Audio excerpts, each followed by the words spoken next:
PMO ने road show के लिए अनुमति नहीं दी। रोशनपुरा से रानी कमलापति स्टेशन तक ये रोड शो प्रस्तावित था 27 जून को।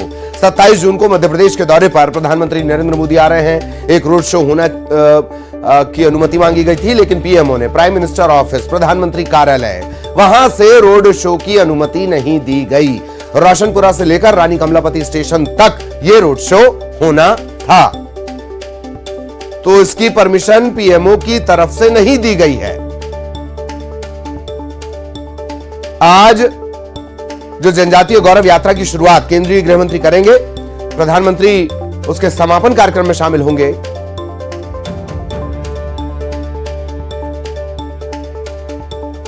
और सहयोगी शैलेंद्र हमारे साथ भोपाल से जुड़ रहे हैं, सीधा आपको लिए चलेंगे शैलेंद्र के पास।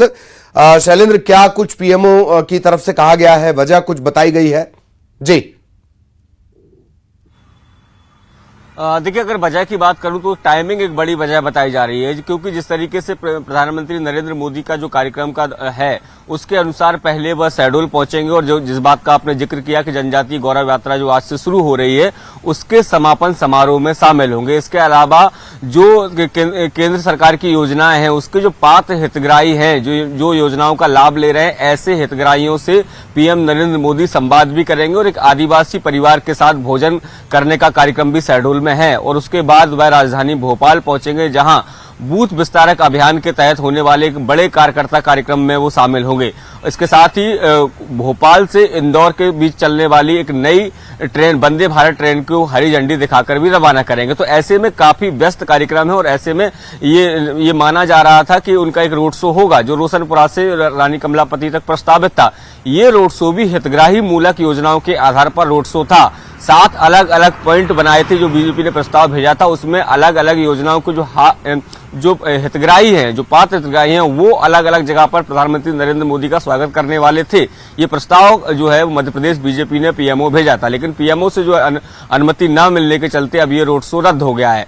आपको बता दूं ललित कि ये दूसरा मौका है जब प्रधानमंत्री का जो रोड शो है बीजेपी की तरफ से प्रस्तावित किया गया था, लेकिन पीएमओ से मंजूरी नहीं मिली।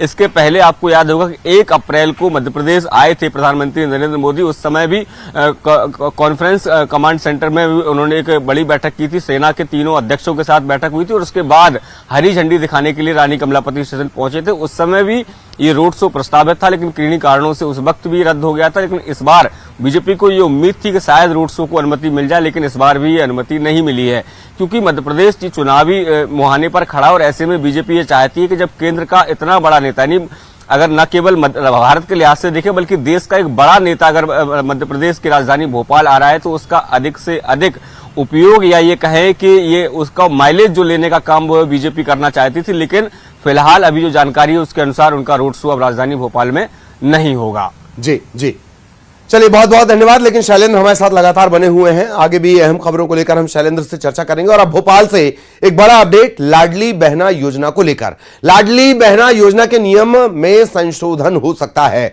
पात्रता की आयु 23 से घटाकर 21 साल होगी और इससे पात्र हितग्राही या कहे कि जरूरतमंद और ज्यादा इस योजना के दायरे में आ पाएंगे।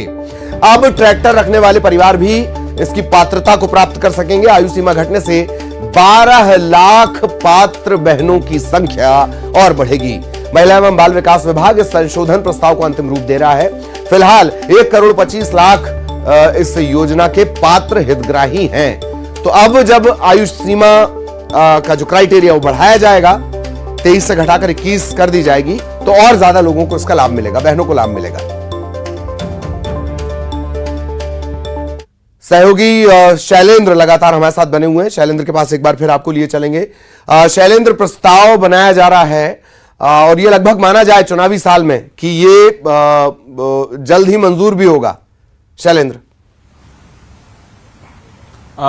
बिल्कुल ललित, जिस तरीके से जब ये योजना लॉन्च होनी थी उसके ठीक पहले जो मुख्यमंत्री हैं उन्होंने लगातार अलग अलग जिलों का दौरा किया था और लाडली बहनों के साथ संवाद भी किया था। उसी दौरान ये बात निकलकर सामने आई थी, क्योंकि अगर देश में बात करें तो 21 साल आयु सीमा जो है वो है शादी की हो। तो ऐसे में कई लाडली बहनें हैं जिन्होंने मुख्यमंत्री शिवराज सिंह चौहान से गुहार लगाई थी कि अब 21 साल में शादी हो जाती है तो उसके बाद इस आयु सीमा को 23 साल क्यों रखा गया। और उसी समय मध्य प्रदेश के मुख्यमंत्री शिवराज सिंह चौहान ने ये आश्वासन दिया था कि आने वाले समय में इस आयु सीमा को कम किया जाएगा। और उसी कड़ी में अब ये जानकारी है कि महिला बाल विकास एक संशोधन प्रस्ताव तैयार कर रहा है। इस संशोधन प्रस्ताव में अब आयु सीमा को 23 से घटाकर 21 कर दिया जाएगा और इस जो आयु सीमा जो घटेगी उससे लगभग 12 लाख बहनें जो हैं वो और लाभान्वित हो सकेंगी। इसके साथ ही इस योजना में एक ये नियम ये भी था कि जिन परिवारों के पास ट्रैक्टर है, हालांकि खेती को लेकर ये नियम था कि 5 बीघा से कम खेती वाले लोग ही इसमें पात्र होंगे, लेकिन एक नियम ये भी था कि यदि वह ट्रैक्टर से खेती करते हैं तो ऐसे में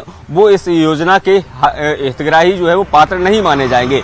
लेकिन अब जो प्रस्ताव तैयार किया जा रहा है उसमें इस बात को भी उल्लेखित किया जा रहा है कि जो परिवारों के पास ट्रैक्टर है ऐसे हितग्राही भी अब पात्रता की सूची में आएंगे। अगर वर्तमान में बात करूं तो 1,25,00,000 जो पात्र हितग्राही हैं, जो लाडली बहनें हैं, वो जो इस योजना का लाभ ले रही है। पहली किस्त 10 जून को उनके खाते में जा चुकी है और ऐसे में अब यदि ये संशोधन जल्द ही पारित हो जाता है तो 12 लाख और बहनें इस योजना का लाभ ले पाएंगी।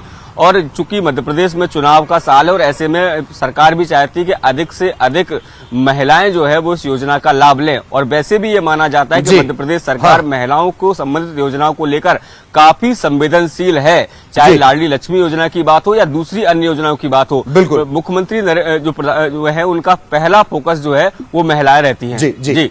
बहुत बहुत धन्यवाद शैलेंद्र आपका इस तमाम जानकारी के लिए। इधर केंद्रीय गृह मंत्री अमित शाह आज एक दिन के छत्तीसगढ़ दौरे पर आएंगे, मध्य प्रदेश भी आएंगे। अमित शाह दुर्ग के रविशंकर स्टेडियम में आयोजित बीजेपी के कार्यक्रम में शामिल होंगे, जनसभा को संबोधित करेंगे।